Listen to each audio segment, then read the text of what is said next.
Une fois de plus, le drone n'est pas la solution à tout. Ça se passe à un moment assez particulier, qui est l'automne, tout simplement, avec des conditions finalement qui sont défavorables à l'emploi de drones, qui malgré tout parviennent effectivement à éliminer, les blindés. C'est-à-dire que dans toutes ces offensives, dans toutes ces attaques à coups de blindés, systématiquement, on voit bien au niveau des images que 80-90 des engins sont systématiquement détruits. Par contre, ça permet malgré tout d'avoir acheminé, un certain nombre de soldats qui, une fois les blindés touchés, vont sortir des engins et vont prendre position.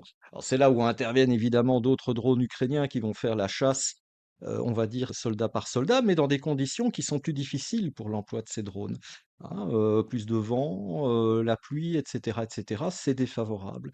Donc in fine, en tout cas, encore durant quelques semaines, ce genre d'attaque est amené finalement à se reproduire.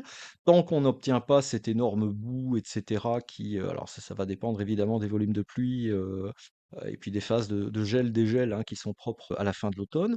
Mais il est fort probable qu'on continue à assister à ce genre de choses qui permettent malgré tout de déposer des soldats sur le terrain, en sachant qu'effectivement après, c'est un travail un petit peu de recherche de l'aiguille dans la botte de foin, d'aller, systématiquement, soldat par soldat, éliminer ensuite à coups de drone. Comme quoi, une fois de plus, le drone n'est pas la solution à tout.